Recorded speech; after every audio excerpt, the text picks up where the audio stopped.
Good evening guys, मैं राम आपका आपके अपने चैनल गाइडेंस गुरु में आपका स्वागत करता हूं। आज से हम लोग विजय भव नाम से सीरीज स्टार्ट कर रहे हैं, जिसमें हम लोग रीजनिंग की प्रैक्टिस करने वाले हैं।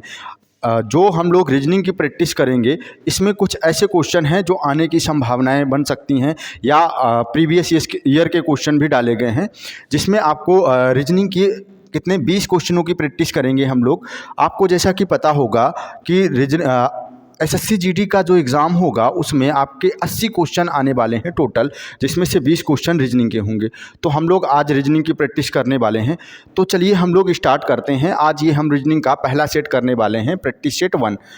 तो देखते हैं, जैसा कि हम देख पा रहे हैं आज हम लोग पहली क्लास करने वाले हैं रीजनिंग की, इस प्रैक्टिस सेट की। तो चलिए पहले क्वेश्चन पे चलते हैं। जैसा कि हम देख पा रहे हैं, पहला क्वेश्चन हमारे सामने है जो कि घन घनाभ से है। ये क्वेश्चन किससे है संबंधित? घन घनाभ का क्वेश्चन है। आपको क्या करना है, पहले आप वीडियो को पुश करेंगे और पहले अपने आप से क्वेश्चन को सॉल्व करने की कोशिश करेंगे, और फिर लास्ट में आप कमेंट करेंगे कि आपने 20 क्वेश्चनों में से कितने क्वेश्चन सही किए हैं। तो चलिए इस क्वेश्चन को देखते हैं। यहाँ पे हमें दिया गया है एक बड़े घन का प्रत्येक भाग 12 सेंटीमीटर का होता है और जिसमें से काटे गए छोटे घन में प्रत्येक भाग 4 सेंटीमीटर का होता है। कहने का मतलब है यहाँ पे एक बड़ा घन है जिसकी प्रत्येक भुजा कितनी है, 12 सेंटीमीटर की है, और उससे क्या किया गया है, उससे 4-4 सेंटीमीटर के छोटे छोटे घनों में काटा गया है। और आपसे पूछा गया है तो ऐसे कितने छोटे घन बनेंगे कि इन घनों की प्रत्येक फलक दूसरे घनों से घिरी हूँ।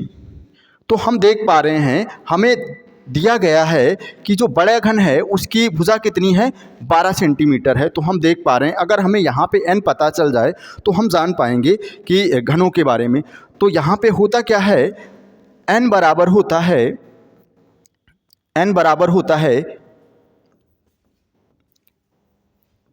बड़े घन की भुजा, बड़े घन की भुजा बटे छोटे घन की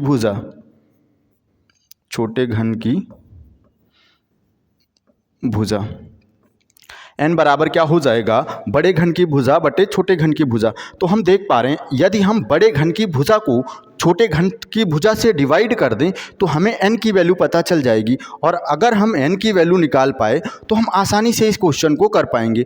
तो हम क्या करते हैं, इस बड़े घन की भुजा से छोटे घन की भुजा को डिवाइड कर देते हैं। तो बड़े घन की भुजा कितनी है हमारी, 12 सेंटीमीटर है, और छोटे घन की भुजा क्या है, 4 सेंटीमीटर है। तो इसे डिवाइड कर देते हैं भाई। तो इसे डिवाइड किया तो क्या आ जाएगा हमारा, 4 3 12। तो हमें n की वैल्यू पता चल गई कि n कितना है हमारा, 3 सेंटीमीटर। तो अब हम क्या करें, इसे फार्मूले पे रख दें। तो सबसे पहले हमें ऐसा घन हमें चाहिए जिसकी सभी भुजाएं क्या हो, एक घन से घिरी हुई हों। तो ऐसे घन कौन से होते हैं, तो ऐसा घन क्या होगा, जो बीचों बीच से निकल के आएगा, जो अंतःकेंद्रीय घन होते हैं, जिसे चारों ओर घनों से घिरा, वो घन कैसा होता है, जो चारों ओर से घिरा हुआ होता है। तो हमें यहाँ पे कौन सा घन ज्ञात करना है, inner central cube. Inner central cube क्या होता है, अंतःकेंद्रीय घन। ये घन ऐसा होता है जिसकी कोई भी सतहें कलर नहीं होती है, ये रंगहीन घन होता है। तो हम कह सकते हैं, तो हम क्या बताएंगे भाई, यहाँ पे 0 बराबर फार्मूले पे रख देंगे इसे, 0 n-2 की होल क्यूब। तो यहाँ पे n कितना है हमारा, 3, और इससे हम क्या करेंगे, 2 को माइनस करेंगे, हमारा क्या आ जाएगा, 1 आ जाएगा। और 1 का क्यूब कितना होता है, 1 ही होता है। तो हम इस प्रकार से कह पा रहे होंगे, इसका आंसर हमारा क्या हो जाएगा, 1 हो जाएगा। समझ पाए होंगे। अगर ये क्वेश्चन आप समझ पाए हैं तो आशा है आगे चलते हैं हम लोग। अगला क्वेश्चन अगर देखें तो ये सिलोजिज्म का है, कथन और निष्कर्ष का क्वेश्चन है।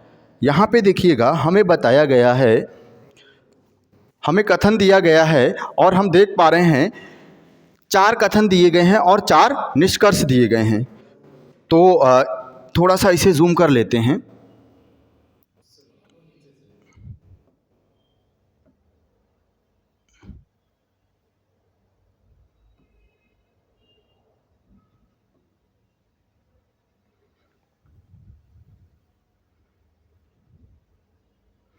अब दिख रहा होगा आपको,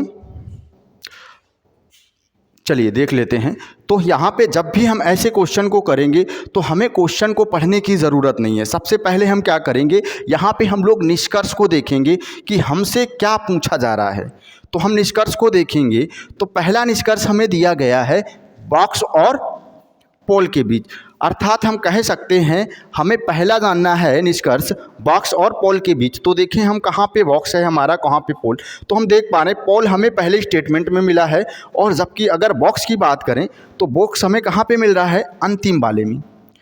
अब हम देख पा रहे हैं अगर इस क्वेश्चन को सॉल्व करना है तो हमें चेन रूल को अप्लाई करना पड़ेगा। और चेन रूल क्या कहता है कि अगर हम किसी कथन को जोड़ रहे हैं तो जोड़ने के लिए हमें क्या चाहिए, दोनों कथनों में किसी एक के पास 100 चाहिए, पहली चीज़ कॉमन वर्ड चाहिए, और किसी एक के पास 100 चाहिए।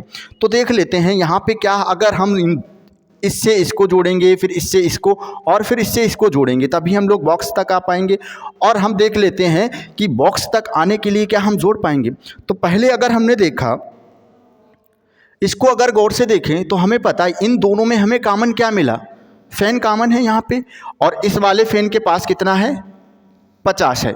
यहाँ पे 50 है और इस वाले फैन के पास 100 है। हमें एक कॉमन मिल गया और हम इसे जोड़ पाएंगे भाई। हमने देखा इस कॉमन से कॉमन को हम लोग जोड़ पाएंगे। तो हम निश्चित तौर पे पोल और स्टैंड के बीच संबंध बता पा रहे होंगे, लेकिन हमें किसके, पोल और बॉक्स के बीच संबंध चाहिए। तो इसके लिए हमें इस दूसरे और तीसरे को जोड़ना पड़ेगा, और फिर तीसरे और चौथे को भी जोड़ना पड़ेगा। तो हम अगर इन दोनों को जोड़ने की कोशिश करें तो हम देख पा रहे हैं स्टैंड के पास कितना है, 50 है, और इस वाले स्टैंड के पास भी वैल्यू कितनी है, 50 है। तो कह सकते हैं कि ये दोनों नहीं जुड़ पाएंगे। यदि ये दोनों नहीं जुड़ पाएंगे तो हम बॉक्स और पोल के बीच संबंध नहीं बता पाएंगे।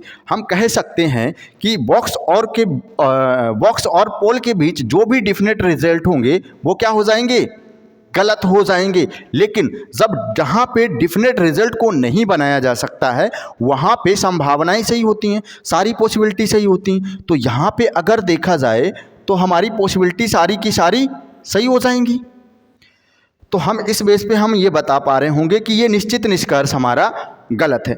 अगर हम देखें हमारे ऑप्शन की ओर नज़र डालें तो ऑप्शन हमारा डज नॉट फॉलो वाला है, कि अनुसरण नहीं करते हैं। अर्थात ये केस कैसा है, डज नॉट फॉलो है। और डज नॉट फॉलो के केस में हमें देखना होता है कि हमारा निश्चित निष्कर्ष भी गलत हो और उसके बीच कोई पॉसिबिलिटी भी ना बन रही हो। तो दूसरा चेक कर लेते हैं, पंखे और बॉक्स के बीच हमें रिजल्ट बताना है। तो हम देख पा रहे हैं पंखा हमारा कहाँ पे है, हमने देखा फैन हमारा ये रहा और बॉक्स ये रहा। अगर हम देखें इन दोनों को हम जोड़ ही नहीं पाएंगे तो हम कह पा रहे होंगे कि हम इसके बीच भी निश्चित निष्कर्ष नहीं बता पाएंगे। और जब निश्चित निष्कर्ष को हम नहीं बता पाएंगे तो उस केस में पॉसिबिलिटी सारी की सारी सही हो जाती हैं, सारी संभावनाएं सही हो जाती हैं। अब बात आती है, अगर इसी बेस पे हम आंसर को टिक करना चाहें तो यहीं से हम आंसर को टिक कर सकते हैं। तो हम देखेंगे डज नॉट फॉलो का केस क्या कहता है, जहां पे हमारे निश्चित निष्कर्ष भी गलत हो और कोई संभावना ना बन रही हो, वही डज नॉट फॉलो को फॉलो करता है भाई। तो यहां पे अगर हम देखें तो दूसरा हमारा क्या है, अगर हम देखें इस वाले ऑप्शन को कि सभी अनुसरण नहीं करते, तो हम निश्चित तौर पे कह पा रहे होंगे ये क्या है, गलत है। क्योंकि हम नहीं कह सकते कि सभी अनुसरण नहीं करते, क्योंकि ये डज नॉट फॉलो का केस है। अगर यहाँ पे हम देखें तो इसने बोला दूसरा अनुसरण नहीं करता, हम देख पा रहे इसका निश्चित निष्कर्ष तो गलत है लेकिन इसके बीच सारी संभावनाएं सही हैं। तो ये तो दूसरा ऑप्शन तो अनुसरण के लिए क्या है, पर्याप्त नहीं है। यहाँ पे भी हमने देखा दूसरा है, और ठीक इसी प्रकार से यहाँ पे भी हम देख पाए ये ऑप्शन है। तो हम कह पा रहे होंगे कि हमारा बी ऑप्शन भी गलत है, सी ऑप्शन भी गलत है, और ई ऑप्शन, इस बेस पे हम कह पा रहे होंगे कि आंसर हमारा क्या हो जाएगा, डी हो जाएगा। फिलहाल हम इस क्वेश्चन को पूरा का पूरा सॉल्व करने वाले हैं। तो देख लेते हैं, अब हमें जानना है स्टैंड और पोल के बीच रिजल्ट देखना है। तो हम देख लेते हैं स्टैंड और पोल के बीच। अगर हम यहाँ पे बात करें स्टैंड और पोल के बीच, तो हम देख पा रहे हैं ऊपर सारे के सारे कैसे स्टेटमेंट हैं, पॉजिटिव स्टेटमेंट है, तो इनसे निगेटिव निष्कर्ष नहीं निकाले जा सकते। अब हम देख लेते हैं क्या इसके बीच संभावनाएं भी निकाली जा सकती हैं या नहीं। तो अगर हम देखें स्टैंड और पोल के बीच क्या कोई संभावना बन सकती है। ये रहा हमारा पोल और ये रहा स्टैंड, तो फैन से फैन को हमने ऐड कर दिया, तो हम जान पा रहे हैं क्या हो गया, सभी पोल स्टैंड हैं। और सभी के केस में हमें पता है कौन सी संभावनाएं, केवल हमारी दो संभावनाएं बनती हैं। सभी के केस में केवल हमारी दो संभावनाएं बनती हैं। अगर हम ए से बी की ओर जा रहे हैं तो कोई भी संभावना नहीं बनती है, लेकिन यदि हम बी से ए की ओर आते हैं तो हमें दो संभावनाएं देखने को मिलती हैं। कौन कौन सी वो संभावनाएं होती हैं, सभी और कुछ नहीं। तो यहाँ पे देखें हमसे पूछा गया है स्टैंड से पोल की ओर, अर्थात हम देख पा रहे हैं हमसे बी से ए की ओर आने के लिए बोला गया है। तो लेकिन यहाँ पे हमने देखा कि सभी के केस में केवल हमारी दो संभावनाएं बनती हैं, और वो कौन सी होती हैं, सभी और कुछ नहीं। जबकि यहाँ पे दिया गया है कोई नहीं, तो यहाँ पे पॉसिबिलिटी भी गलत होगी। और यदि पॉसिबिलिटी है तो हम कह सकते हैं ये डज नॉट फॉलो का केस है, नाइदर नॉर का केस है। अगर इसकी बात करें पोल और स्टैंड की, तो हमें पता है पोल से स्टैंड, यहाँ पे हमने देखा कि पोल से स्टैंड जाते हुए हमें बताना है, और हमें पता है ए से भी कोई भी संभावना नहीं बनती है सभी के केस में। तो ये भी क्या हो गया, गलत हो गया। इस बेस पे हम कह पाएंगे हमारा डी आंसर सही होगा। यहाँ तक आप समझ पाए होंगे, तो आगे चलते हैं, तीसरे क्वेश्चन की ओर आते हैं। तीसरा क्वेश्चन आप देख पा रहे हैं, पहले आप वीडियो को पुश करके अपने आप से इसे सॉल्व करके देखेंगे और फिर देखेंगे कि इसका आंसर क्या होगा।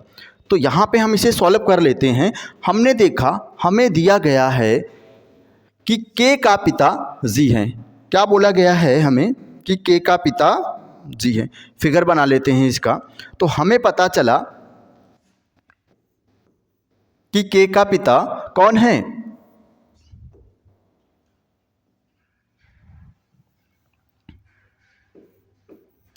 के का पिता जी है।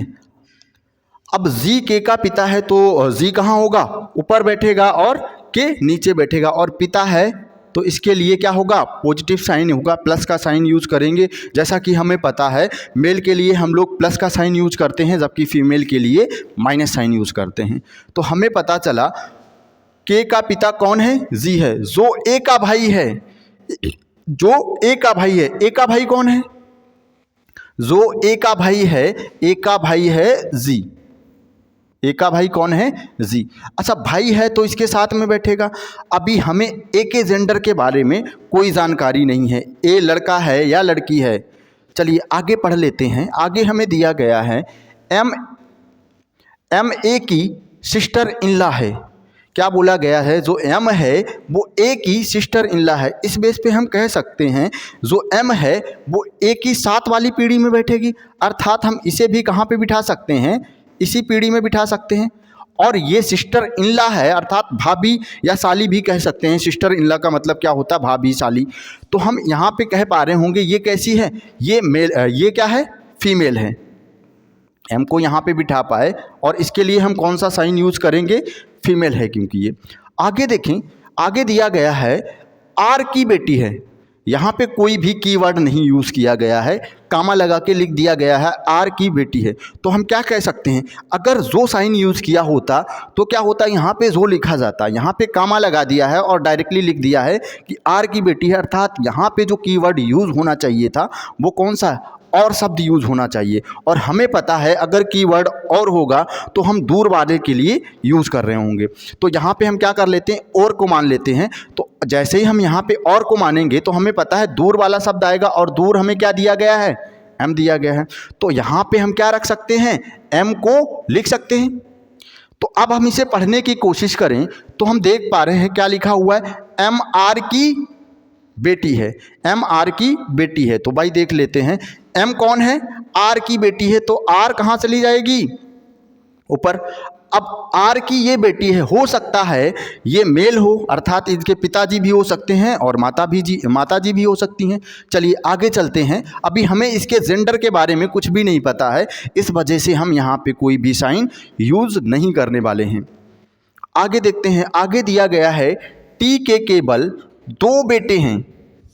हमें बताया गया है जो टी है उसके केवल 2 बेटे हैं। भाई क्या है? 2 बेटे हैं और कोई नहीं संतान है, केवल 2 बेटे हैं। तो यहाँ इसे हम अलग से रख लेते हैं। आगे क्वेश्चन को पढ़ते हैं। आगे दिया गया है के आर की पोती है। जो के है वो आर की पोती है। हम देख पा रहे हैं आर की ये पुत्री है और इसकी पोती कौन है? के। यहाँ पे हम कह सकते हैं, इसके लिए एक वर्ड और यूज कर सकते हैं, पोती या नातिन। क्या बोल सकते हैं? पोती या नाती। तो हम देख पा रहे हैं के कौन है? आर की पोती है भाई, और पोती है तो इसके लिए, पोती या नातिन है तो इसके लिए माइनस साइन का यूज करेंगे।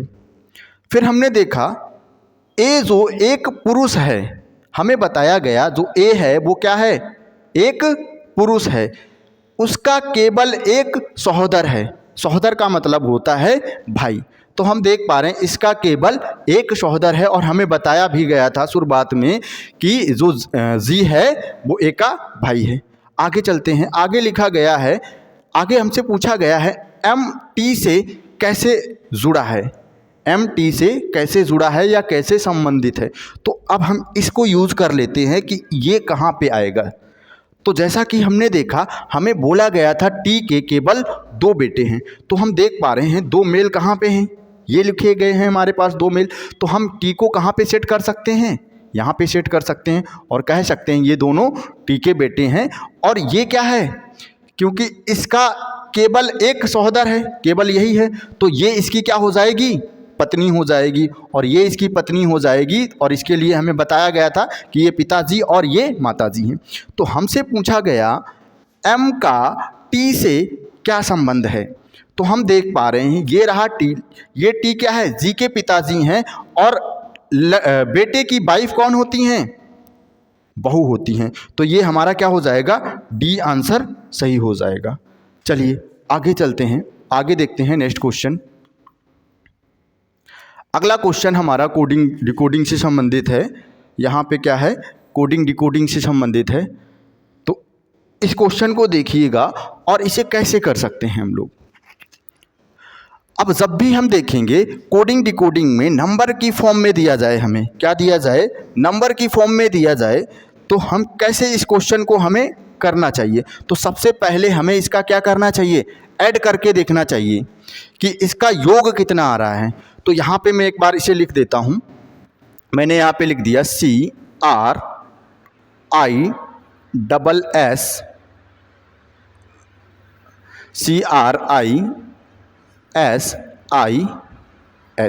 तो इसका योग कर लेते हैं। हमें पता है C का योग कितना होता है? C का कोड क्या होता है? 3 होता है। R का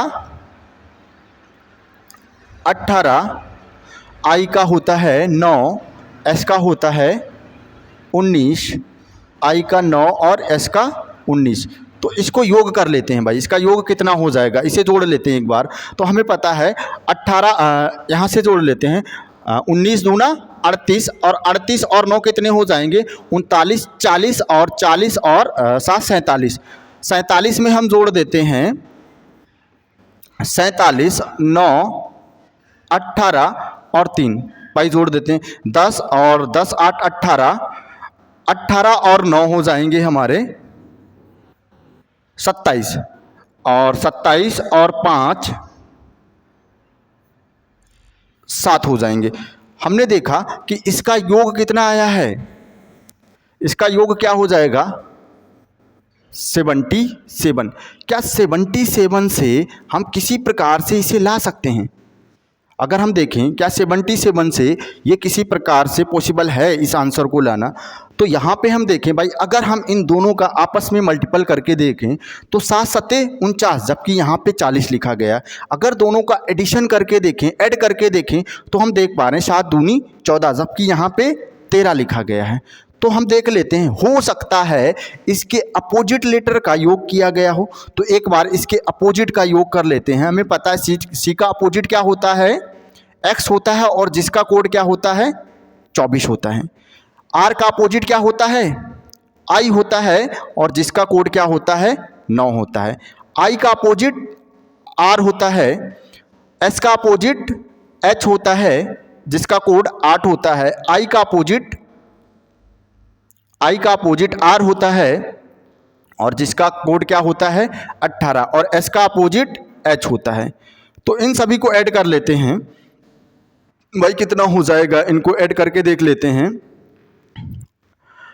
24, 9, 18, ये योग करेंगे तो इसका योग कितना आ जाएगा,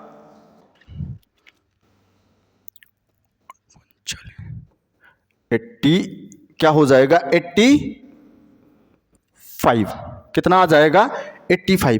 क्या 85 से किसी प्रकार से भी हम इस आंसर को ला सकते हैं? तो देखें 85 से क्या किसी प्रकार से हम इसको ला सकते हैं? तो एक बार चेक कर लेते हैं भाई। तो अगर हम इन दोनों का मल्टीपल करके देखें तो कितना हो जाएगा 8 पन 40। ठीक है, पहला कोड हम ला पाए मल्टीपल करके। अगर दूसरे कोड की बात करें तो 8 और 5 कितना हो जाएगा 8 पन 13। दूसरे में हमने देखा अगर दोनों को ऐड कर दिया जाए तो कितना आ जाएगा 13 आ जाएगा। फिर तीसरा हमने देखा, तीसरे में 58 लिखा गया है। अगर इन दोनों को हम क्या कर दें, उल्टे क्रम में लिख दें, 5 को पहले लिख दें और 8 को बाद में लिख दें, इनकी प्लेस को इंटरचेंज कर दें तो क्या हो जाएगा 58 आ जाएगा भाई। तो ठीक इसी लॉजिक का यूज करते हुए हमें लेटर के बारे में बताना है कि लेटर का क्या हो जाएगा। तो हमें क्या करना है, अपोजिट कोडिंग को ऐड करना है, जोड़ना है, और फिर पहले उन दोनों को मल्टीपल करना है, फिर जोड़ करना है, और फिर उनकी पोजीशन को इंटरचेंज करना है। तो भाई देख लेते हैं इसका योग कितना हो जाएगा। तो L का अपोजिट होता है O, और O कितना होता है कोड 15। A का अपोजिट होता है Z, और Z कितना होता है 26। T का अपोजिट होता है G, और G क्या होता है 7। फिर से T लिखा गया है, T का अपोजिट होता है G, और G का होता है कोड 7। E का होता है B, और B की कोडिंग क्या होती है 22 होती है। R का I होता है, और जिसे हम लोग क्या लिखते हैं 9। एक बार इसे ऐड करिएगा, ये कितना हो जाएगा, ऐड करके देखते हैं ये कितना हो जाएगा भाई। ऐड कर लेते हैं 15, 26 और 7,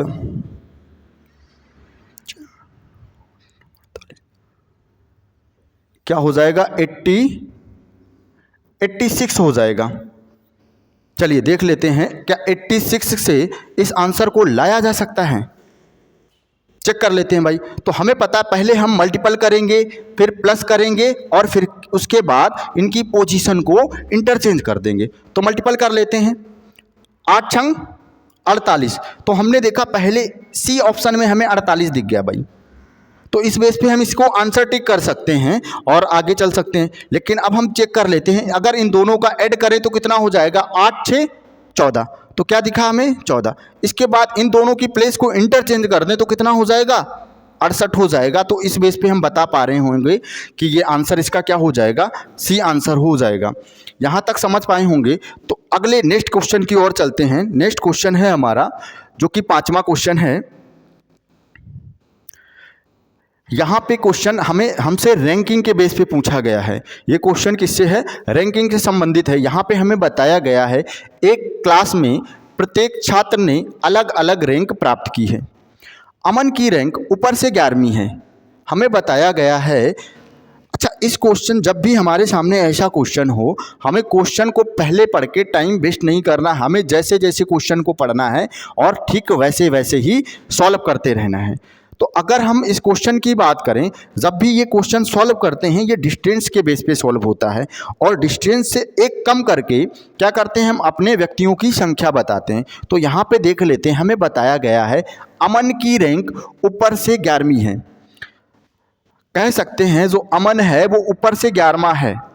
चाहे हम बात करें ऊपर से 11वें की, चाहे बात करें लेफ्ट से 11वें की, यानी बाईं ओर से 11वें की, एक ही बात होती है। चाहे हमसे ऊपर से बोल दिया जाए या बाईं ओर से या प्रारंभ से बोल दिया जाए, तीनों का मतलब क्या होता है, एक ही होता है। तो हम मान लेते हैं कि जो अमन है वो क्या है, लेफ्ट से 11वां है।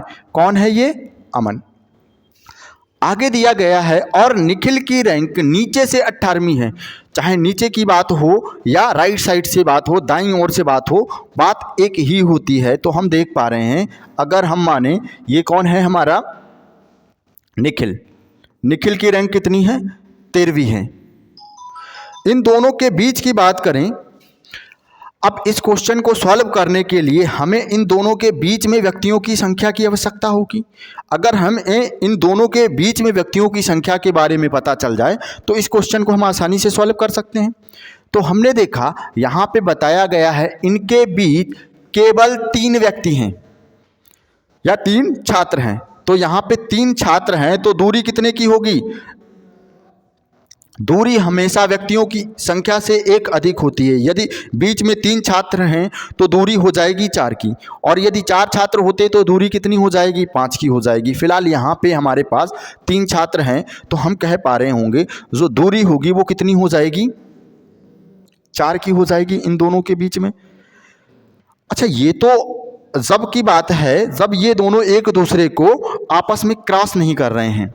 अगर इन दोनों ने एक दूसरे को क्रॉस किया होता तो फिगर हमारा कुछ किस प्रकार से बनता? तो हम देख पा रहे हैं, अगर इन दोनों ने एक दूसरे को ओवरलैप किया होता तो हम कह पा रहे होंगे कि मान लेते हैं अमन क्या है? 11वां है और ये इसको ओवरलैप कर देता है और किस रैंक पे आ जाता है? 13वां। इन दोनों के बीच कितने व्यक्ति हैं? 3 व्यक्ति हैं। डिस्टेंस कितनी की हो जाएगी? 4 की हो जाएगी। तो हम यहाँ पे देख पा रहे हैं, अब हम इसे करने की कोशिश करें तो हम देख पा रहे हैं, अगर यहाँ पे आगे उसने क्या बताया है हमें, यहाँ पे व्यक्तियों की संख्या निकालें तो इन सबको जोड़ देंगे, कितना हो जाएगा? 13 4 15, 11 4 15 हो जाएगा और 15 28। यहाँ पे कितना आ गया?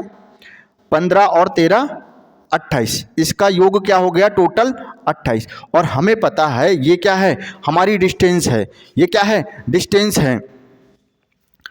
डिस्टेंस की बात कर रहे हैं हम। अगर हम दूरी की बात करें तो दूरी इससे अगर व्यक्तियों की बात करें तो 1 कम हो जाएंगे। तो यहाँ पे व्यक्तियों की संख्या कितनी हो जाएगी? 27 हो जाएगी। कितनी हो जाएगी? 27। आगे उसने अगर यहाँ पे देखें 11 में से 4 माइनस करेंगे तो कितना बचेगा? 11 में से 4 माइनस किया आपका 7 बचा, और 7 और 13 कितना हो जाएगा? 20 हो जाएगा। और 1 कम करेंगे तो क्या हो जाएगा? 19। अगर ओवरलैपिंग करेगा तो 19 निकल के आएगा, और ओवरलैपिंग अगर नहीं कर रहा है तो कितना? 27। आगे उसने बताया है यदि छात्रों की कुल संख्या एक विषम संख्या है। छात्रों की कुल संख्या कैसी है? एक विषम संख्या है। तो हम देख पा रहे हैं यहाँ पे भी हमारा आंसर क्या आ रहा है? विषम में, और यहाँ पे भी विषम है। आगे उसने बोला है जो कि 3 से विभाज्य है। अब हमारा आंसर वही होगा जो 3 से विभाज्य होगा। तो हम देख पा रहे हैं अगर 27 को हम लोग 3 से विभाजित करें तो विभाजित हो जाएगा क्या? बिल्कुल हो जाएगा पूर्णतः। अगर 19 को 3 से विभाजित करने की कोशिश करें, हो जाएगा क्या? नहीं होगा। तो हम कह पा रहे होंगे हमारा आंसर क्या है? यहाँ पे 27 है। यहाँ तक हम लोग देख चुके हैं। अगले क्वेश्चन की ओर चलते हैं, छठे क्वेश्चन की ओर। छठे क्वेश्चन की ओर चलते हैं। छठा क्वेश्चन हमारा है, ये भी हमारा कथन और निष्कर्ष से संबंधित है, सिलोजिज्म का क्वेश्चन है। तो हमें पता है जब भी ऐसा क्वेश्चन हो तो हमें डायरेक्टली निष्कर्ष की ओर जाना है। कहाँ पे जाना है? निष्कर्ष की ओर जाना है। तो निष्कर्ष हम देखें, पहला हमसे पूछा गया हाथी और सेब के बीच में। क्या पूछा गया? हाथी और सेब। देख लेते हैं हाथी और सेब कहाँ पे है भाई। ये रहा हमारा सेब और ये रहा हाथी। तो हमें पता है हमें इन दोनों को जोड़ना पड़ेगा। इनको आसानी से जोड़ पाएंगे। और इसकी बात करें तो ये नहीं जोड़ पाएगा क्योंकि इन दोनों के पास 50-50 वैल्यू है। किसी को जोड़ने के लिए हमें क्या चाहिए? किसी एक कॉमन के पास कम से कम 100 चाहिए। तो यहाँ पे 100 नहीं है तो ड्रॉप और ड्रॉप को हम लोग नहीं जोड़ पाएंगे। तो अर्थात हम कह पा रहे होंगे ये क्या हो गया? गलत हो गया। अगले की बात करें, ये क्या है? संभावना के बेस पे पूछा गया हमसे, और किसके बीच? बूंद और हाथी के बीच में। तो हम देखें हाथी और बूंद कहाँ पे है? बूंद मतलब ड्रॉप, यही तो है। तो हाथी और ड्रॉप के बीच हमें संभावना जाननी है। तो हमें पता है कुछ के केस में हमारी केवल दो संभावनाएं बनती हैं, चाहे हम ए से बी की ओर जाएं या बी से ए की ओर जा रहे हों, हम केवल दो संभावनाओं के बारे में जानते हैं। वो कौन सी? सभी और कुछ नहीं। तो यहाँ पे देखते हैं हमें क्या लिखा मिला, कुछ नहीं। क्या लिखा है? कुछ और नहीं। तो ये संभावना हमारी कैसी है? सही हो जाएगी। अगर बात करें सेब और ड्रॉप के बीच, तो हम देख पा रहे हैं सेब कहाँ पे हमारा, ये रहा सेब और ये रहा ड्रॉप। केले से केले को हम लोगों ने जोड़ा और हम इनके बीच अब रिजल्ट बता पाएंगे। दोनों के पास 50-50 है, यहाँ पे दोनों के पास 50-50 है, वैल्यू चेक करने की आवश्यकता नहीं। तो इस बेस पे हम कह पा रहे होंगे आंसर हमारा क्या हो जाएगा? सी आंसर हो जाएगा। 2 और 3 अनुसरण करते हैं। चलिए अगले क्वेश्चन की ओर चलते हैं, 7वें क्वेश्चन की ओर। 7वां क्वेश्चन है हमारा, फिर से ये कोडिंग डिकोडिंग से संबंधित क्वेश्चन है। यहाँ पे देख लेते हैं।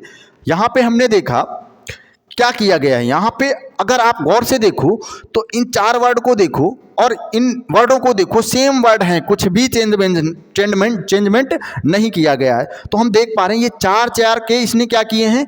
पेयर बना दिए हैं। 4-4 के पेयर बना दिए हैं और उसे पलट के लिख दिया है, विपरीत क्रम में लिख दिया है, उल्टा करके लिख दिया है। तो हम भी वही काम कर लेते हैं। हमने देखा इसे क्या की लिखा है भाई, RRUS और फिर लिख दिया है OUND, उल्टा करके फिर से लिख दिया और फिर से उल्टा करके। तो ठीक इसी प्रकार से हम भी यहाँ पे 4-4 के पेयर बनाएंगे और इसे उल्टा करके लिखेंगे। तो हमें पता है पहले आएगा हमारा क्या, ITIM, फिर आएगा ETA और जी। तो ये किस ऑप्शन में हमें देख पा रहा है? हम देख पा रहे हैं ITIM, M के बाद आएगा हमारा ITIMETAG। तो कौन सा आंसर हो जाएगा हमारा? डी आंसर सही हो जाएगा। अगला क्वेश्चन देखते हैं, 8वें क्वेश्चन की ओर चलते हैं। 8वां क्वेश्चन हमारा है, ये क्वेश्चन क्या है, एक कंपैरिजन के बेस पे हमसे क्वेश्चन पूछा गया है। हमें बताया गया है 6 व्यक्ति CDEXYZ प्रत्येक अलग अलग आयु के हैं। हमें बताया गया है यहाँ पे कितने व्यक्ति हैं? 6 व्यक्ति हैं जो कि अलग अलग आयु के हैं। और बताया कि इसके बाद लिखा हुआ है केवल एक व्यक्ति Y से छोटा है, X E से बड़ा है किंतु D से छोटा है। चलो इसे सॉल्व कर लेते हैं भाई। इसे कैसे सॉल्व करना होता है हम देख पा रहे हैं कि कंपैरिजन के बेस पे क्वेश्चन पूछा गया है। और जब भी कंपैरिजन के बेस पे हमसे क्वेश्चन पूछा जाता है तो हम इसे 2 प्रकार से करते हैं, एक तो सही बटे में लिख के और दूसरा क्या, जैसे इसका फिगर बना के। तो हम लोग, ये कौन सी कैटेगरी का क्वेश्चन है? ये सेकेंड कैटेगरी का है क्वेश्चन। यहाँ पे हमें क्या करना होगा कि इसे नंबर दे देते हैं भाई। 1 जो सबसे बड़ा होगा वो 1 नंबर पे होगा, 2, 3, 4, 5 और 6 व्यक्ति हैं हमारे पास। हमें बताया गया है केवल एक व्यक्ति Y से छोटा है। कहने का तात्पर्य है कि Y सेकंड लास्ट है। कहने का तात्पर्य क्या है कि Y क्या है? सेकंड लास्ट है भाई। 1 सेकंड, Y क्या हो जाएगा? सेकेंड लास्ट हो जाएगा, क्योंकि केवल एक व्यक्ति Y से छोटा है। तो हम कह पा रहे होंगे Y कहां पे बैठेगा? यहां पे बैठ जाएगा।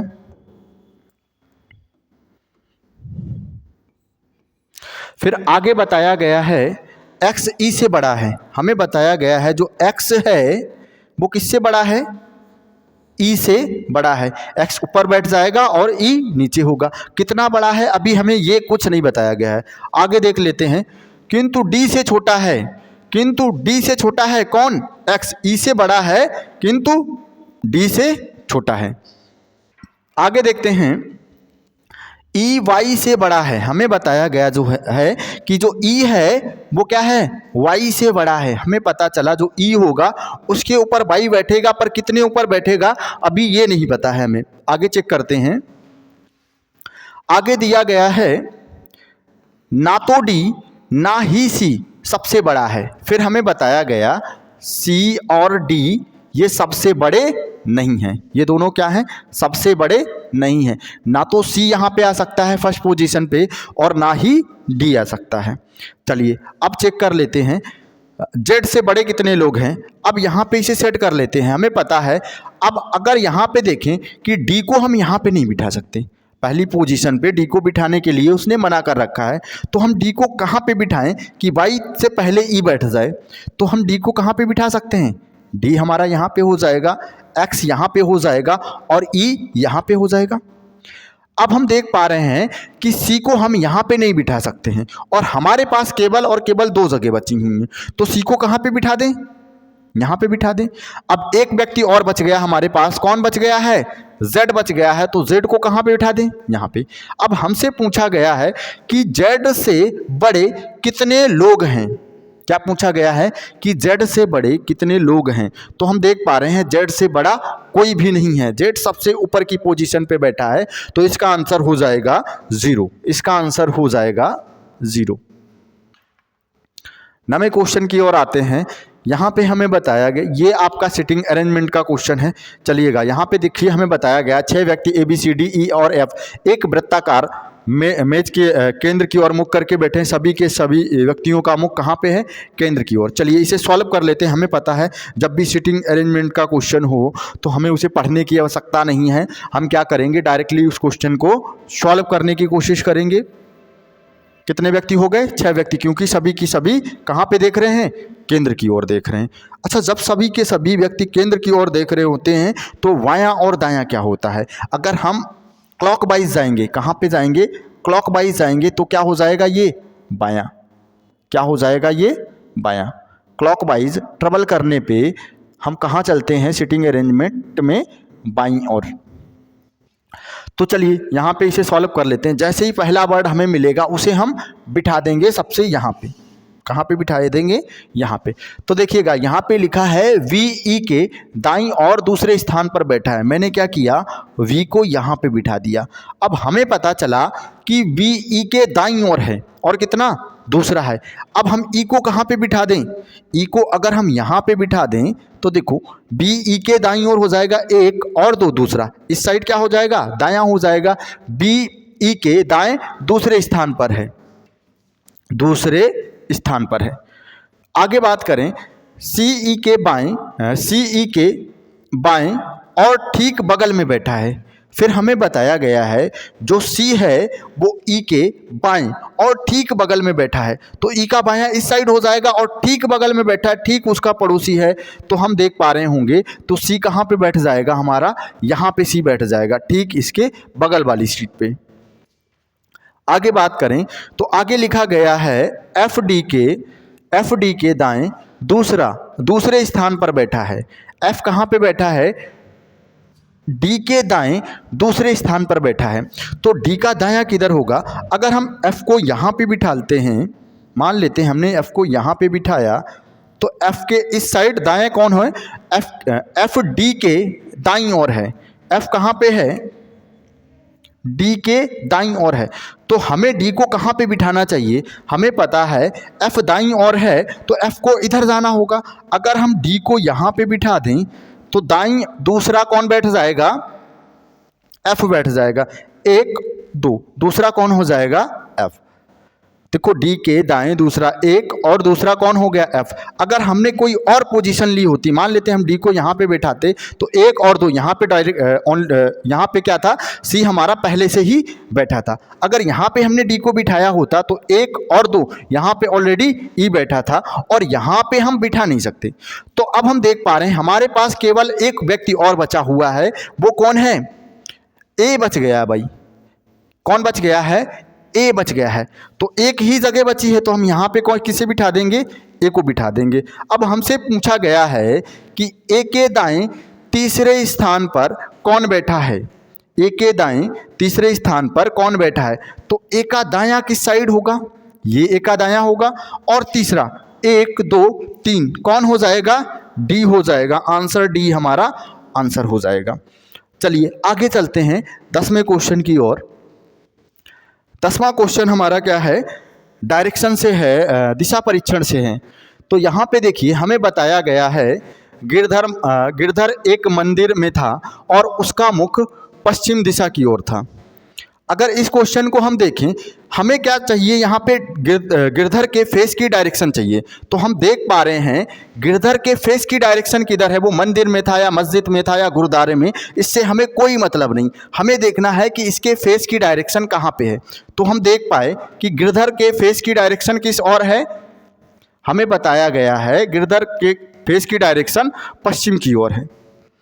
तो चलिए, इसके बाद इसने बोला है वह टोकन लेने के लिए दक्षिणावर्त। दक्षिणावर्त का मतलब होता है दाईं ओर, यानी राइट साइड घूम गया। और कितना घूम गया, 45 डिग्री। तो हम क्या करेंगे, हम यहाँ पे लिख देंगे क्या, 45 डिग्री और कितना, 45 डिग्री और राइट साइड ये घूम गया। इसके बाद हमने देखा कि फिर वह दक्षिणावर्त की दिशा में 180 डिग्री मुड़ता है। कितना मुड़ता है, 180 डिग्री। तो हम क्या करते हैं, दक्षिणावर्त मतलब दाईं ओर, और दाईं ओर या राइट साइड एक ही बात है। कितना मुड़ गया, 180 डिग्री। इसके बाद हमने देखा फिर वह वामावर्त, कितना, वामावर्त और 45 डिग्री मुड़ता है। वामावर्त और 45 डिग्री मुड़ता है। तो यहाँ पे हम क्या कर लेते हैं, 45 ले लेते हैं और कितना मुड़ा, वामावर्त और 45 डिग्री। फिर हमसे पूछा गया है अब उसका मुख किस दिशा की ओर है, अब किस दिशा की ओर मुख है। तो अब उसके हमें चेहरे की डायरेक्शन जाननी है कि वो किस दिशा की ओर देख रहा है। तो हमें पता है लेफ्ट और राइट आपस में हम लोग कट कर देते हैं। जितने भी हमें यहाँ पे लेफ्ट दिख जाएं, जितने भी राइट दिख जाएं, लेफ्ट से राइट को हम लोग यहाँ पे कट कर सकते हैं। तो हमने देखा यहाँ पे हमें एक 45 डिग्री का राइट और लेफ्ट सेम मिल गया, इसे हमने कट कर दिया। अब हमें पता है हम कहाँ पे चले जाएं, पश्चिम दिशा से 180 डिग्री किस साइड चले जाएं, राइट साइड घूम जाएं। तो हमें कौन सी डायरेक्शन मिलेगी। और वैसे भी पता है हमें, अगर हम 180 डिग्री घूमेंगे, मान लीजिए मैं अभी आपकी ओर देख रहा हूं, अगर मैं 180 डिग्री घूमूंगा तो अपने जस्ट अपोजिट हो जाऊंगा। जैसे मान लीजिए मैं यहाँ पे देख रहा हूँ, 180 डिग्री घूमने पे क्या हो जाएगा, मैं जस्ट अपोजिट डायरेक्शन में हो जाऊंगा।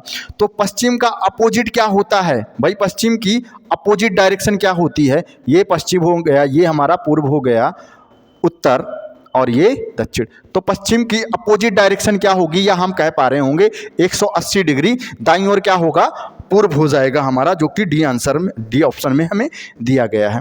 आगे चलते हैं 11वें क्वेश्चन की ओर। देखिए 11वां क्वेश्चन हमें दिया गया है एनालॉजी का।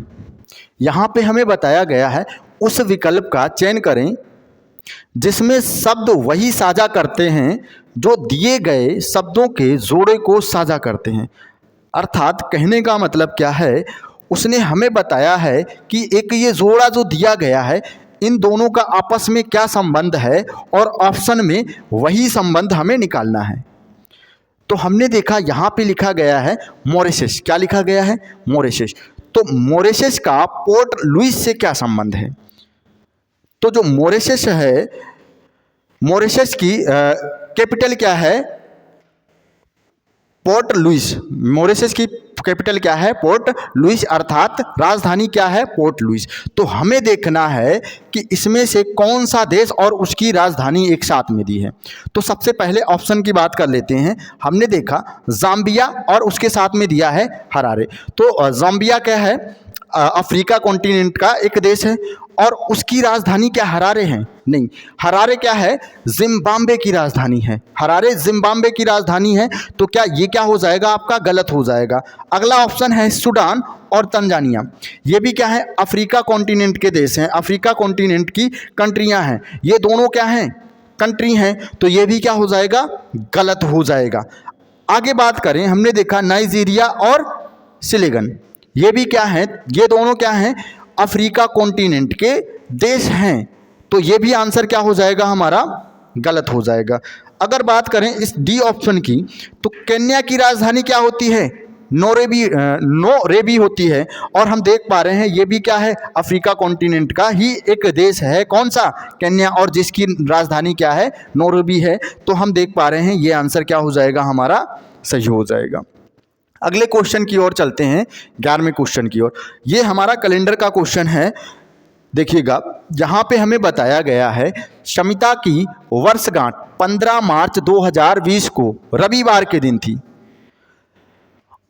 तो उसके पति की वर्षगांठ किस दिन है जो 31 मई 2020 को थी, तो कौन सा दिन था। अर्थात हमें बताया गया है, इस क्वेश्चन को अगर हम देखें तो हमें बताया गया 15 मार्च 2020 को रविवार था। तो बताइए 31 मई 2020 को क्या होगा। अगर इसकी भाषा को थोड़ा सा सरल किया जाए तो हम देख पा रहे हैं यहाँ पे क्या हो जाएगा। हमें पता चला भाई 15 मार्च को क्या है, 15 मार्च 2000, यहाँ से लिख 15 मार्च 2020 को 20 का दिन क्या है, संडे है। और हमसे पूछा गया है 31 मई, 31 मई 2020 का दिन कौन सा होगा। वर्ष सेम है, केवल महीने का अंतर है। तो हम देख पा रहे हैं अगर मार्च महीने की बात करें तो हमें 15 तारीख दी गई है, तो जहाँ से हम स्टार्ट करते हैं वहाँ पे हम लोग बचे हुए दिन लेते हैं। तो बचे हुए दिन कितने हो जाएंगे मार्च में, मार्च में बचे हुए दिन कितने हो जाएंगे भाई, मार्च में बचे हुए दिन कितने हैं, मार्च 31 का होता है, उसमें से 15 दिन बीत चुके हैं, बचा कितना 16, और 16 को हमने 7 से भाग लगा दिया तो मार्च में कितना बचा, 7 दूनी 14 और 2 शेष बचा। हमें क्या चाहिए शेष। मार्च के बाद अप्रैल, अप्रैल कितने का होता है, 30 का होता है, और इसमें विषम दिन कितने होते हैं, 30 को हम लोग भाग लगाएंगे 7 से, तो 7 चौक 28, बचा कितना 2।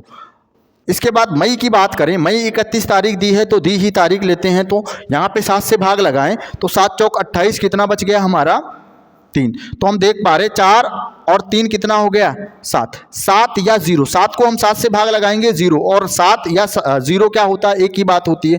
तो हम यहाँ पे 7 से भाग लगा लेते हैं भाई, 7 से भाग लगा दिया तो शेष क्या आया 0। अब हम संडे में क्या करें, 0 जोड़ें तो क्या हो जाएगा, 0 जोड़े तो कोई फर्क नहीं पड़ने वाला है, तो हम कह पा रहे होंगे ये भी दिन क्या हो जाएगा, संडे हो जाएगा। अर्थात इसका आंसर क्या होगा, रविवार होगा। चलिए अगले क्वेश्चन की ओर चलते हैं, 13वें क्वेश्चन की ओर। यहाँ पे हमें दिया गया है निम्न में से विषम छांटिए, ये क्लासिफिकेशन का क्वेश्चन है। यहाँ पे हमें क्लासिफिकेशन का क्वेश्चन दिया गया है, तो हम देख पा रहे हैं इसमें से 3 किसी ना किसी प्रकार से समान होंगे और एक अलग होगा, उसी को हमें निकालना है। तो हम देख पा रहे हैं पहला ऑप्शन हमें दिया गया है जीभ और स्वाद, जीभ का स्वाद के साथ जो संबंध है। आगे बात करें तो आँख और अंधा, आँख की बात करें, आँख और अंधे में क्या संबंध होता है, आँख की शारीरिक, अंधा क्या होता है, शारीरिक विकलांगता को दर्शाता है। कान और बहरा, ये भी क्या है, विकलांगता को दर्शा रहा है। इसके बाद पैर और लंगड़ा, ये भी क्या है, एक प्रकार की विकलांगता है। तो ये 3 किसी ना किसी प्रकार से समान है, और जो समान नहीं है वही हमारा आंसर होगा। तो आंसर क्या हो जाएगा हमारा, ए ऑप्शन सही होगा यहाँ पे। अगला क्वेश्चन देखिएगा, यहाँ पे दिया गया है प्रश्न चिन्ह के प्रश्नवाचक स्थान पे कौन सा आएगा, यानी लुप्त पद हमें देखना है, यहाँ पे कौन सा अंक आएगा इन ऑप्शन में। तो ये सीरीज का क्वेश्चन है, देखते हैं ये सीरीज कैसे होती है भाई। तो पहले हमने देखा 2 से 3 कैसे ला सकते हैं, तो क्या कर सकते हैं, एक तो हमारे पास तरीका है कि हम इसे स्टेप में कन्वर्ट कर दें और इन दोनों का अंतर लें और फिर हम देखें कि इनके बीच क्या रिलेशन है, या हम क्या करें मल्टीपल के साथ में प्लस माइनस करके देख लें। तो सबसे पहले हम क्या करते हैं, मल्टीपल के साथ कुछ ना कुछ प्लस माइनस करके देख लेते हैं। तो अगर हम देखें 2 से 2 में हम मल्टीपल कर दें 1 का, और इसमें जोड़ दें कितना 1 जोड़ दें तो कितना हो जाएगा 3 हो जाएगा। चलिए तो आगे देख लेते हैं, 3 में किसका 2 का मल्टीपल कर दें कितना हो जाएगा 6 हो जाएगा, और इसमें कितना जोड़ दें, क्योंकि इसमें 1 जोड़ा तो इसमें जाहिर सी बात है 2 जोड़ना चाहिए, 6 2 8 होगा, तो हमारा क्या 10 नहीं आया। तो देख लेते हैं कैसे, क्या और भी क्या कर सकते हैं इसमें। अगर इसके साथ में इसका स्क्वायर जोड़ दें तो 1 का स्क्वायर कितना होता है 1 होता है। तो अब देखें तो यहाँ पे कितना हो जाएगा 3 हो जाएगा। अब यहाँ पे देखें 2 का स्क्वायर जोड़ दें तो 3 दूनी 6, और 2 का स्क्वायर होता है कितना 4, और कितना हो जाएगा 6 4 10। सेटिस्फाई करा पाए हम लोग इसको। अब आगे देखें, अगर यही लॉजिक है तो आगे भी हो जाएगा। 10 के साथ में किसका मल्टीपल करेंगे 3, 10 3 30, और इसमें क्या करें 3 का, और इसके साथ में हम लोग प्लस कर दें 3 का स्क्वायर, 3 का स्क्वायर कितना होता है 9, तो कितना हो जाएगा 39। आगे बात करें तो यहाँ पे हमें क्या करना चाहिए, 4 का मल्टीपल और यहाँ पे 5 का मल्टीपल। अब हम लोग डायरेक्टली 172 पे आ जाते हैं और 5 हमें पता है, अगर यही लॉजिक है तो यहाँ से हमारा हो जाएगा। तो 172 में हमें कर लेना चाहिए 172, इसमें मल्टीपल करना है हमें किसका, 5 का, और प्लस करना है 5 के स्क्वायर का। तो देख लेते हैं, 5 दूना 10, 10 की 0, 7 पना 35, 1 36, 5 एकम 5 और 3 8। आगे देखते हैं, प्लस करना है हमें 5 का स्क्वायर कितना हो जाएगा 25, तो कितना हो जाएगा 80 और 5 85, 885। कहीं पे ऑप्शन है क्या, बी आंसर हो जाएगा हमारा यहाँ पे, बी वाला। समझ पाए हैं? चलिए आगे चलते हैं। देखिए ये क्वेश्चन यहाँ पे लिखा गया है, 15वां क्वेश्चन का कुछ भाग यहाँ पे छूट गया है। लिखा गया है सही विकल्प का चयन करें जो शब्दों को क्रम से दर्शाता है, अंग्रेजी शब्दकोश में आते हैं। अर्थात अगला क्वेश्चन हमारा किससे संबंधित है, डिक्शनरी से है, शब्दकोश से संबंधित है, उसे हमें अंग्रेजी वर्णमाला के अनुसार लगाना होगा। चलिए देख लेते हैं क्या है क्वेश्चन। तो हम देख पा रहे हैं इस क्वेश्चन को क्या करना है, हमें अंग्रेजी वर्णमाला के अनुसार अरेंज करना है, शब्दकोश के अनुसार अरेंज करना है। तो हम देख पा रहे हैं, अगर इनकी पांचों की ओर नजर डालें तो सब में कॉमन क्या है, सब में क्या कॉमन है, ए हमारा सभी में कॉमन दिया गया है। ए क्या है, सॉरी ए नहीं, एन हमारा सभी में कॉमन है। तो यहाँ से तो हम नहीं पता लगा पाए कि कौन पहले आएगा कौन बाद में। आगे देखते हैं, आगे हमने देखा इसमें क्या दिया गया है हमारा, इन 3 में दिया गया है ए, तो हमें पता है ए पहले आता है या ई या यू, तो हमें पता चला जो यू है ये तो सबसे बाद में आएगा, 5वां सबसे लास्ट में जाएगा। तो इस बेस पे हम देखें तो क्या आंसर हो सकते हैं, इन तीनों में से कोई भी हमारा आंसर हो सकता है। आगे चेक कर लेते हैं, तो हमें पता करना है कि ए में से कौन पहले आएगा। तो ए को कट किया, ए को कट किया और इस ए को कट किया। इसके बाद क्या बचा, यू बचा, वी और यू। तो हम देख पा रहे हैं वी तो लास्ट में आएगा, वी तो इसके बाद में आएगा। तो हम देख पा रहे हैं अगर इसकी बात करें तो ये कितने नंबर पे आ जाएगा, 4 नंबर पे आ जाएगा। ये 5वें पे आएगा और ये 4 पे आएगा तीसरा। चलिए आगे चेक कर लेते हैं। यहाँ पे हमने देखा यू पहले आएगा या यू दोनों क्या है, कॉमन है। आगे करते हैं, यहाँ पे टी आया और यहाँ पे जी, ये 1 नंबर पहले पे चला जाएगा और ये 4 नंबर दूसरे पे चला जाएगा।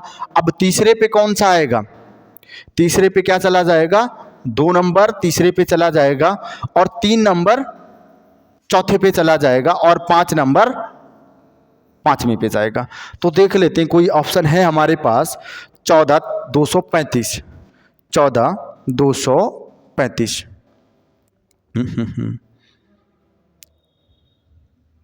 ऑप्शन की थोड़ी सी मिस्टेक है, इसे सही कर लेते हैं। एक बार फिर से इसे चेक कर लेते हैं और फिर देखते हैं क्या है। हमने देखा क्या यही आंसर हमारा बन रहा है कि ऑप्शन में मिस्टेक है। हमें पता है एन सभी में कॉमन है, तो एन से हम ऑप्शन को नहीं डिफाइन कर सकते। इसके बाद हमें पता चला क्या आएगा, ए आएगा या ए आएगा। फिर हमने देखा हमारे पास 2 में यू है, तो पहले क्या आएगा, यू आएगा और यू में पहले, इसके बाद क्या टी और जी, तो सबसे पहले जी आएगा। ये आ जाएगा 1 नंबर पे, 1 नंबर पे चला जाएगा, 4 नंबर। इसके बाद क्या आएगा, टी 4 नंबर दूसरे पे चला जाएगा, ठीक है। इसके बाद हमें पता चला ये तीसरे पे चला जाएगा और फिर बचा हमारा ई, ये चौथे पे चला जाएगा और ये 5वें। सही है हमारा आंसर। यहाँ पे ऑप्शन को चेंजमेंट कर देते हैं थोड़ा सा, 14235, 14235। यहाँ पे ए ऑप्शन को ठीक कर लेते हैं।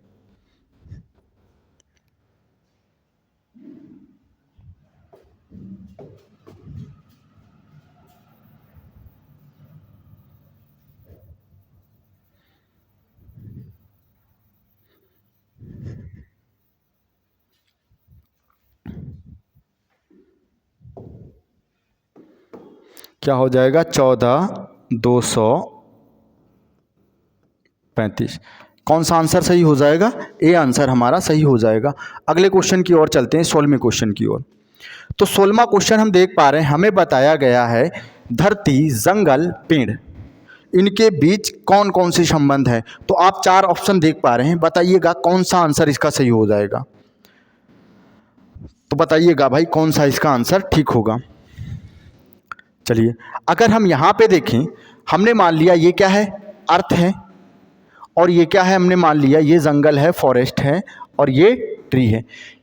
अगर यहाँ पे हम देखें तो क्या है, क्या ट्री और जंगल के बीच कोई संबंध नहीं है?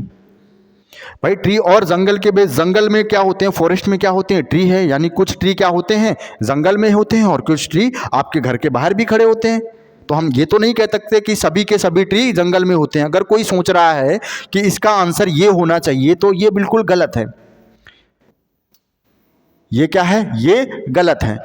यहाँ पे क्या आप सोच रहे हो कि ट्री, फॉरेस्ट और अर्थ, कि अर्थ के अंदर क्या है, जंगल है, और जंगल के अंदर ट्री हैं। ऐसा नहीं होगा। हम इस ऑप्शन को यहाँ पे सही करेंगे। ये क्या हो गया, अर्थ हो गया, ये ट्री हो गई, और ये फॉरेस्ट।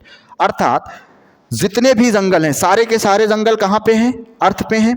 और अगर बात करें किसकी, फॉरेस्ट, ट्री की, और सारी की सारी ट्री कहाँ हैं, अर्थ में है।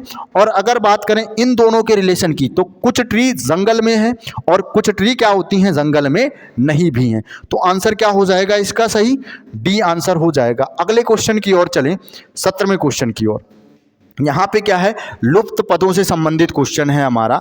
लुप्त, यहाँ पे देखिएगा, हमें बताया गया है, हमें दिया गया, अब जब भी ऐसा क्वेश्चन देखें तो सबसे पहले हमारे मन में क्या चलना चाहिए कि कहीं ये जोड़ या घटाव तो नहीं है। तो चेक कर लेते हैं, पहले हमें इनका जोड़ या घटाव चेक करना चाहिए। तो अगर इन दोनों को जोड़ें और इन दोनों को जोड़ें तो योग बहुत ज़्यादा हो जाएगा।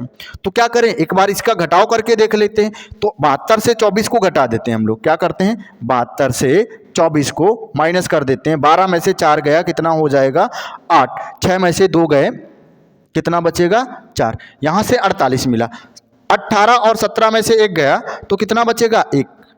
कितना बचा यहाँ पे, 17 और 18 माइनस 17 करेंगे तो कितना आएगा, 1। और हमने देखा कि बीच में लिखा गया है 49। कैसे लिख सकते हैं, तो हमें समझ में आया कि इन दोनों का अंतर लें और इन दोनों का अंतर लें और आपस में ऐड कर दें तो शायद हमारी बात बन जाए। तो कितना हो जाएगा, 49 हो जाएगा यहाँ पे, कितना, और 49, जो कि यहाँ पे लिखा भी गया है।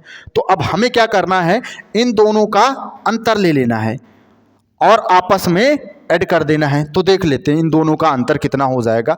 42 से हम लोग क्या करें, 42 से 29 को माइनस कर दें।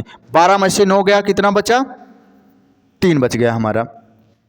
अब यहाँ पे 3 में से 2 गया, 1 बचा, 13 हो गया। अगर यहाँ पे देखें 36 में से 31 गया, कितना बचा, 5 बच गया। 8 पन 3 और 8 कितना, 18 हो जाएगा। 13 और 5 18। ऑप्शन बी हमारा आंसर हो जाएगा।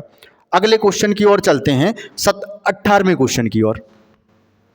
यहाँ पे हमसे पूछा गया है, यहाँ पे हम देख पा रहे हैं दी गई आकृति में कितने त्रिभुज हैं। तो यहाँ पे हमें क्या निकालना है, त्रिभुज काउंट करने हैं।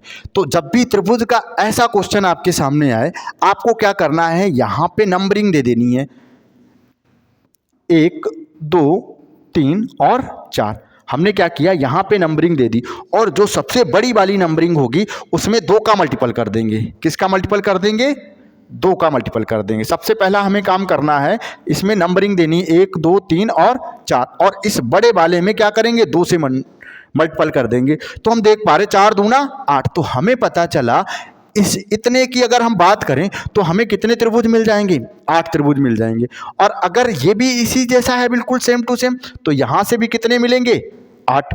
तो 8 8 हो गए कितने, 16। और हमें ऑप्शन में भी दिख गया 16। क्या यही हमारा आंसर है, नहीं, ये गलत हो जाएगा। अब हमें देखना है कि इन दोनों के जुड़ने से कोई नया त्रिभुज तो नहीं बना है। तो ये जुड़ा कहाँ से, एक तो ये इस पॉइंट से जुड़ा है, दूसरा इस पॉइंट से जुड़ा है। तो देख लेते हैं क्या इन पॉइंटों ने कोई नए त्रिभुज का निर्माण तो नहीं कर दिया। तो देखते हैं भाई, इस त्रिभुज को ध्यान से देखें तो इस पॉइंट ने क्या किया, एक ये बड़ा सा त्रिभुज बना दिया है। अब इस पॉइंट की बात करें तो इस पॉइंट ने भी क्या किया, एक बड़ा सा त्रिभुज। तो 16 और 2 कितने हो जाएंगे, 18। आंसर हमारा क्या हो जाएगा 18। 19वां क्वेश्चन देख लेते हैं। ये क्या है आपका दर्पण से संबंधित क्वेश्चन है, प्रतिबिंब से संबंधित है क्वेश्चन। यहाँ पे क्या दिया गया है, हमारे सामने पी क्यू दर्पण रखा गया है। हमें पता है दर्पण हमारे दो तरीके से होते हैं। एक ये दर्पण हम देख पा रहे हैं, इस दर्पण में क्या होगा, हमारा लेफ्ट और राइट चेंज हो जाएगा। जबकि अगर दर्पण कुछ इस प्रकार से रखा गया होता, इस प्रकार से रखा गया होता तो ऊपर और नीचे की चीज़ें चेंज हो जाती, डायरेक्शन चेंज हो जाती, उल्टा हो जाता बिल्कुल। यहाँ पे क्या होगा, लेफ्ट और राइट चेंज होगा। तो इसकी बात कर लेते हैं कि कौन सा आंसर सही होगा। अगर हम इसे गौर से देखें और इसे इस तरीके से घुमा दें, इसे यहाँ से घुमा दें, ऐसे रख दें, तो हम देख पा रहे हैं ये वाला एरो है इस साइड में चला जाएगा। कहाँ पे जाएगा, ठीक बीच में है, और ये इस साइड चला जाएगा। और इसकी बात करें तो इनकी भी डायरेक्शन क्या हो जाएगी, चेंज हो जाएगी। ये कहाँ पे आ जाएगा, कुछ इस तरीके से, ये ऐसे घुमाएंगे तो एक कहाँ पे आ जाएगा, यहाँ पे जाएगा, और दूसरा यहाँ पे जाएगा। तो ऐसा ऑप्शन देख लेते हैं। अगर यहाँ पे देखें ये तो सेम जगह पे है, जबकि लेफ्ट और राइट चेंज हो जाएगा, तो ये तो आंसर हमारा नहीं हो सकता। इसके बाद देखें ये ऊपर चला गया, ये अगर हम यहाँ पे दर्पण रखेंगे और पलटेंगे तो ये नीचे ही रहेगा, ऊपर तो कभी नहीं जा सकता। और अगर यहाँ पे देखें ये कैसे आ गया, ये डायरेक्टली नीचे आ गया, एकदम नीचे आ गया, और ऐसा भी पॉसिबल नहीं है। अगर इस बेस पे हम देखें तो भी ये आंसर कर पा रहे होंगे। फिलहाल हम लोग चेक करेंगे कि ये अगर हम इसे यहाँ से ऐसे पलटेंगे तो क्या होगा, ये लाइन यहाँ पे चली जाएगी, तो क्या हो जाएगा हमारा बी आंसर सही हो जाएगा। अगले क्वेश्चन की ओर चलते हैं, जो कि आज का अंतिम क्वेश्चन है। ये क्वेश्चन 22 का है। यहाँ पे हम देख पा रहे हैं, हमें दिया गया है एक कागज की शीट को मोड़कर निम्न में से कौन सा बॉक्स नहीं बनाया जा सकता है। हमें बताया गया है इसको अगर हम बंद करें, अगर इसको बंद करें तो कौन सा निम्न में से पासा नहीं बनाया जा सकता, कौन सा डाइस नहीं बनाया जा सकता है। अभी तक आपने 19 क्वेश्चन कर लिए हैं और ये मिलाकर 20 क्वेश्चन हो जाएंगे।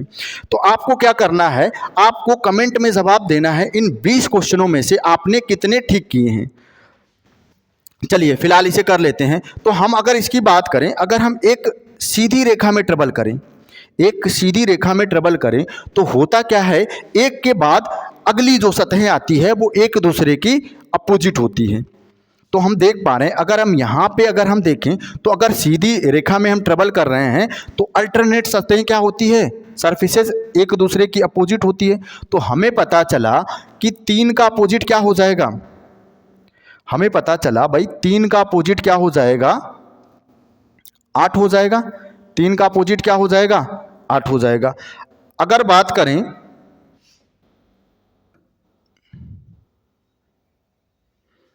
3 का अपोजिट 8 हो जाएगा। अगर इसकी बात करें एक सरफेस छोड़ के तो 6 का अपोजिट कितना हो जाएगा, 7। ये दोनों बच गए तो ये क्या होंगे, आपस में एक दूसरे के अपोजिट होंगे। अब हम क्या करेंगे, हमें पता है कि अपोजिट सरफेस ना ही एक साथ छिपाई जा सकती है, ना ही एक साथ दिखाई जा सकती है। तो इस रूल को अप्लाई कर लेते हैं। तो हमने देखा यहाँ पे 7 हमें दिख रहा है, 7 के साथ में क्या हमें यहाँ पे 6 तो नहीं दिख रहा है, तो हमने देखा 6 हमें यहाँ पे नहीं दिखा। इसके बाद हमने देखा यहाँ पे हमें 9 दिख रहा है, क्या 2 तो नहीं दिख रहा। फिर हमने देखा 2 तो नहीं दिखा भाई यहाँ पे।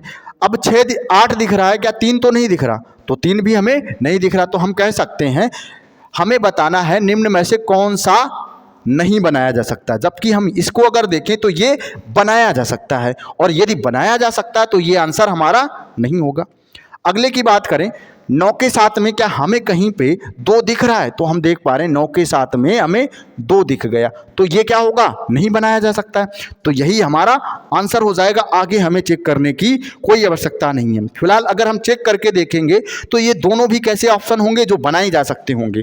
चलिए देख लेते हैं भाई। तो हमें पता है 3 के अपोजिट क्या है, 3 के अपोजिट हमारा 8 है, और 7 के अपोजिट क्या है, 7 के अपोजिट क्या है, 6। 3 के अपोजिट हो जाएगा हमारा 8, 8 हमें नहीं दिख रहा है, और 7 के अपोजिट हो जाएगा हमारा 6, 6 भी नहीं दिख रहा है। 2 के अपोजिट 9 हो जाएगा, ये भी नहीं दिख रहा है। तो इस बेस पे तो ये भी बनाया जा सकता है। अगला इसे भी चेक कर लेते हैं, क्या 6 के अपोजिट 7 दिख रहा है।